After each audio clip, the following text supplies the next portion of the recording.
చంద్రబాబు నాయుడు తన స్వలాభం కోసం పవిత్రమైన తిరుపతి లడ్డు మీద నింద వేసి ఈరోజు శ్రీవారి భక్తుల అందరి మనోభిప్రాయాల్ని దెబ్బతీశాడు. సో మళ్లీ ఆ భక్తుల మనోభిప్రాయాల్ని పునరుద్దరించాలని, దానికి సుప్రీంకోర్టు కలుగజేసుకుని ఇది విచారించి నిజానిజాలు తెలపాలని మొదటి నుంచి మేము కోరుకుంటూనే ఉన్నాం. ఈరోజు సుప్రీంకోర్టు ఈ కేసుని స్వీకరించడం జరిగింది.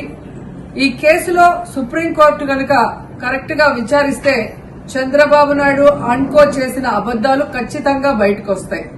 ఎందుకంటే మీరే చూశారు, చంద్రబాబు నాయుడు లాంటి వాళ్ళు ఒక సీఎం స్థాయిలో ఉండి తప్పు జరిగిందా లేదా అని విచారణ చేయకుండా, ఎటువంటి సాక్ష్యాధారాలు లేకుండా కేవలం జగన్మోహన్ రెడ్డి గారిని టార్గెట్ చేయాలి, ఆయన మీద నింద వేయాలి, ఆయన్ని హిందువులకి దూరం చేయాలన్న ఒక దురుద్దేశంతోనే ఈ యొక్క కామెంట్ చేశాడు అనేది స్పష్టం కాబోతుంది. ఎందుకంటే ఈరోజు సుప్రీంకోర్టు ఈ కేసు తీసుకునేంత వరకు, ఆ డేట్ అనౌన్స్ చేసేంత వరకు సిట్ వేయనే లేదు. అంటే ఉన్నత స్థాయి విచారణ ఎక్కొట్టాలి, ఉన్నత స్థాయి విచారణ జరిగితే తాను చెప్పిన అబద్దం బయటపడుతుందన్న భయంతో సిట్ ని హడావిడిగా ఏర్పాటు చేయడం మనందరం కూడా గమనించాలి. మొదటి నుంచి మాకు సిట్ మీద ఎందుకు నమ్మకం లేదు అంటే, తన పరిధిలో ఉన్న సిట్ ని చంద్రబాబు నాయుడు వేస్తే ఆల్రెడీ తను ఒక జడ్జిమెంట్ ఇచ్చేశాడు కాబట్టి దానికి లోబడే అధికారులు అబద్దాలు మాట్లాడతారు, నిజాలు చెప్పరు.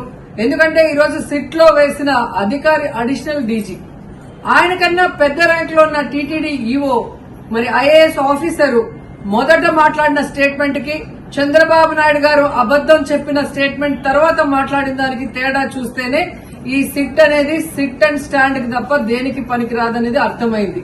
అందుకే మేము మొదటి నుంచి అడిగాము, సుప్రీంకోర్టులో విచారణ జరగాలి, సిబిఐకి డైరెక్షన్ ఇచ్చి విచారిస్తే ఖచ్చితంగా మత కల్లోలాలు సృష్టించాలనుకున్న చంద్రబాబు నాయుడు అన్కో అందరికీ కూడా బుద్ధి చెప్పే అవకాశం దొరుకుతుందని.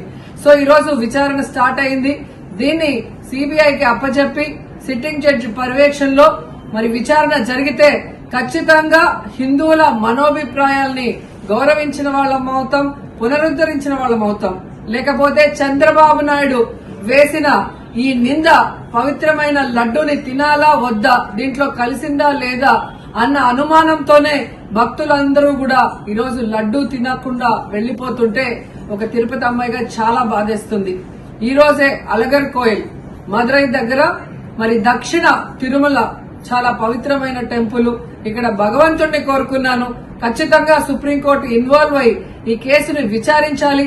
తప్పు చేసిన వాళ్ళని, అలాగే అంటే తప్పుడు స్టేట్మెంట్ ఇచ్చిన వాళ్ళందరూ ఎంత పెద్ద పొజిషన్ లో ఉన్నా కూడా వాళ్ళని శిక్షించాలి అని భగవంతుడిని కోరుకున్నాను, సుప్రీంకోర్టుని కోరుకుంటున్నాను.